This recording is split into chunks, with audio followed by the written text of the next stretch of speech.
Hello বন্ধুরা, আসসালামু আলাইকুম। আশা করি আপনারা ভালো আছেন, আমরাও ভালো আছি। দেখেন আজকে আমরা কি করতেছি, সবজি দিয়া রোল বানাইতেছি। সবজির লগে দিছি কি মুরগির গিলা করে দিয়ে মুরগি দিলাম, আর অনেক রকমের সবজি দিলাম, পাতাকপি, ফুলকপি, পেঁয়াজের কলি, আর দিলাম গাজর। 4-5 পদের সবজি দিয়া রোল বানাইতেছি। কে কে আমার রোল বানাই ঘরে খান কমেন্ট করে জানাবেন। আমরা দেখেন শীতকালে আমার সবজি দিয়া রোল বানাই খাইতে অনেক মজা। কিনা দিনের চেয়ে ঘরের দিয়ে খাইতে অনেক মজা, বানায় নিজে হাতে তৈরি করে খাই। দেখেন কি সুন্দর সুন্দর করে আমি বেলা দিতেছি, আমার মেয়ে বানাইতে আছে অনেক সুন্দর। কি সুন্দর ঘেরান হয়েছে মশলাটা দিয়া, সব রকমের মশলা দিছি। খাইতে তেলে ভাজবো, খাইতে অনেক টেস্ট লাগবো। বাইরের তেনে একটা রোল কিনা খাওয়াছে, ঘরে বানাবো, মেয়েরা মন ভরে খেতে পারবো, নিজেরাও খেতে পারবো। দেখেন কি সুন্দর করে বানাইতেছি, কালারটা কি সুন্দর হয়েছে সবজির কালারটা। শুধু সবজি দিন কিন্তু সবজির লগে অনেক পদের সবজি আছে। আলু, গাজর, পাতাকপি, ফুলকপি, টমেটো, কাঁচামরিচ।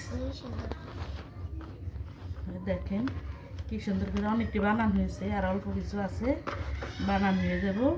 তেলে ভাজবো, ভাজে আমরা সস দিয়ে খাইতে তো কত মজা, কত টেস্ট। তো ওখান থেকে একটা খাইলে মন ভরে না, ঘরে এই জন্য বেশি করে বানাইতেছি, মেয়েরা মন ভরে খাইব। আমি শীতকালে এরকমই করি, সবজির দাম কম থাকে সবসময় ট্রাই করি পোলাপানের মেয়ে ঘরে ভালো জিনিস খাওয়ানোর জন্য।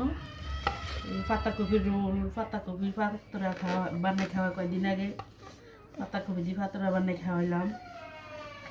অনাবারে দেখেন পাতাকপি দিই 5 পদের সবজি দিয়া, মুরগির গোস্ত দিয়া কি সুন্দর করে মেয়ে ঘরে রোল বানাই খাওয়াইতে আসি। আমাদের সাথে থাকবেন, পুরো ভিডিওটা দেখতে থাকবেন আমরা কি করতে আসি। এই দেখেন আমি বানাই দিতে আসি, আর আমার মেয়ে সবজি দিতে আসি। দেখেন আগে করতো রুটির মতন বানাইতো, আর পাতাকপি আগে কিনে মুরগি দিয়ে কেমনি দিত, আগে তরকারি যে বাজে রান্না করে ওই বাজে আগে মশলা টশলা দিয়া মুরগির রোস্তটারে ছোটো ছোটো করে কাটতে নিছি, কষাইছি, ভালো করে কষাইয়া পরে সবজি দিয়ে এই লগে দিয়ে দিছি, দিয়ে শুকনা শুকনা করে রাখছি। রাখা এখন এই যে রোল বানাইতে আসি। মেয়েরও তো কত শখ, আমারও বেশি শখ আছে, আমার মেয়েরও আছে। মেয়েরা খাওয়া তো কিনা খাওয়া কিনা দিয়ে খাইলে মন ভরে না, এই কারণে হাতে বানাই খাওয়াইতেছি।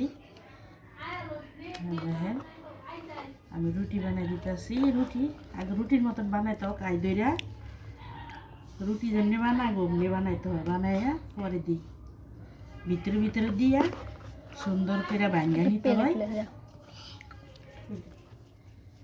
দেখেন